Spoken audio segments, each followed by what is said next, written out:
the other good story was the time we had a parallel universe, and Amanda's a civilian, and she and O'Neill Kowalski. kiss, Oh and she went, yes, point of view. and they said that there is that subordinate officer and superior officer cannot have a relationship, Yep. and we said even in a parallel universe, Right. and they said we don't want to go there. It's too much of a can of worms for us, and they took their name off that one.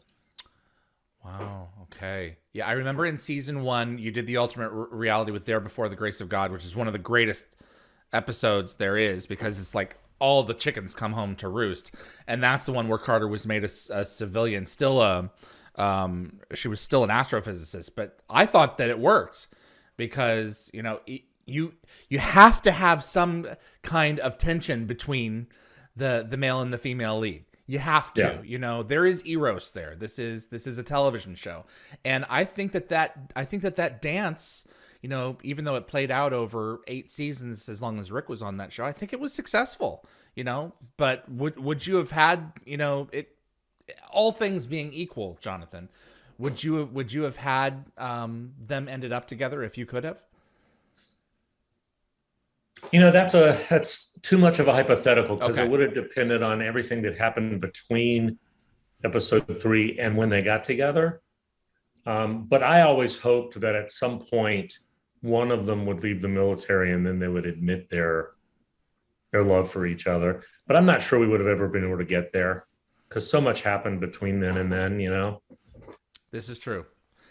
There's an Atlantis in Atlantis season 4. Carter took over the base, and there is a deleted scene where she is asked if she is seeing anyone, and she says yes, but he's in Washington D.C.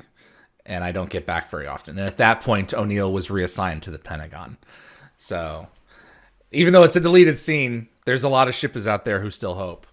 Yeah, nice little hint. What do you look to do with the arc in terms of how many seasons are you looking at? What do you want to bring to the screen through all of your body of work that you've not really had a chance to do yet? You know, um, I'm just not that intellectual. Okay. And by that I mean to me, I look at my job as being to entertain people. Okay.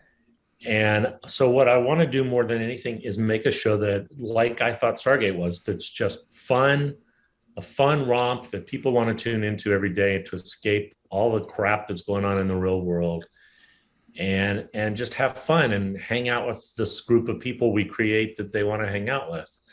Um, and if along the way we deliver a few little subtle metaphors, a few little lessons, I think that's what science fiction's best at. But that's not the primary goal ever. The primary goal is have fun. You know, I've sci-fi heads probably hate me for this, but I've spoken at some of the conventions, and people will ask me a question like, "So when you made Apophis do this to this, were you trying to say that the meaning of life in the world is?" And my response is always, "No, I No, thought it was cool. I thought it was absolutely. fun. It made me smile." You know, that's just how I write, how I run shows.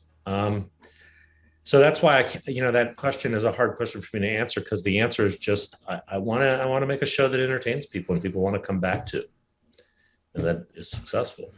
We had Dean on when we launched, and he told us about how much he loves working with you. What is it like Likewise, it goes working with both Dean ways. Devlin? Well, I'll tell you the story of our meeting. Um, I hope it doesn't rub him the wrong way because he'll hear it. But um, I had written a pilot that he read. So I get a call from my agents that said, Dean Devlin wants to meet with you and hear if you have any ideas. And I said, "You're punking me. He's punking me because he did not like Stargate, the series, Mm-hmm. and had been pretty vocal about that." Mm-hmm. In the commentary, he says it. We have no relationship with the series. Yeah. And I thought that, I said, does he know who I am? Does he know that I'm the guy who did the series? And they said, yeah, he knows who you are. He wants to meet with you. So I went in and I met with him and I pitched to him. And Dean has this habit, he still does it to me today, where you're pitching this great idea that has all these places where he should laugh and where he should go, oh, cool. And he listens like this. And you're sure while you're pitching it that he just hates it, right? And when I finished the pitch, he said, I love that. Let's do it. And then he went on and on about what he loved about it. And we went out with this series and we became fast friends pitching this series. This is Outpost, or is this, no, it's another before show. Outpost? Oh, show it's before. That we're still trying to sell. We haven't sold it yet. Okay.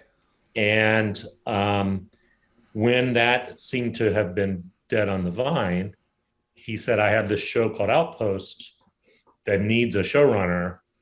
Would you take a look at it? And I did. And I came in with all kinds of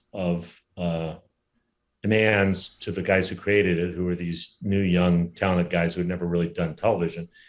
And they agreed to all of it, and Dean agreed to all of it. So I did it. And Dean and I have been hitting it off ever since. You know, we did 4 years of that. And when that ended, he said, hey, I've got this other thing. You want to come do this? And still going with him. So wow. He and I we think the same creatively. I mean, we both, you know, that answer I gave you a minute ago about just entertaining. Yeah.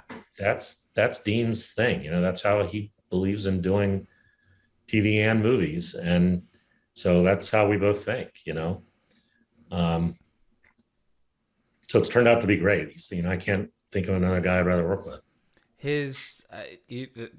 The idea of the circle transcends all kinds of mediums and storytelling. One of the oldest symbols in the world, but the idea of the gate, you know, and working with Roland to create that, they created something that they only lightly scratched the surface of in the feature film, and you guys recognized that and took it in a different direction than he would have taken it, but you still recognized the creative impulse there of what could be achieved with that idea.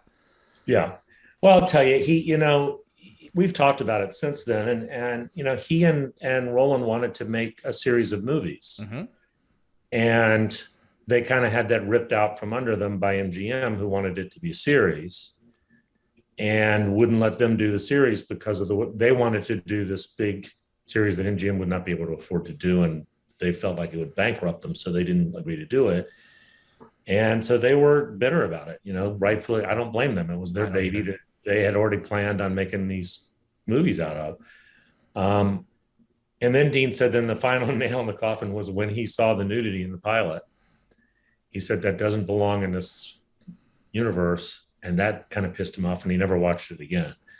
Hey everyone, it's David. Hope you're enjoying the clips during the break. We will be returning in the spring. In the meantime, are you good with English? Are you one of those people who take pride in your grasp of it? Well, we have a great team over here transcribing the backed catalog of Stargate interviews and have dozens more to go. If you're interested in joining me and a small Stargate diehard community looking to preserve the stories brought to Dial the Gate into text form, then please email me at dialthegateshow@gmail.com.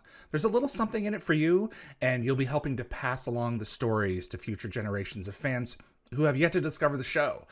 Thanks so much for watching Dial the Gate.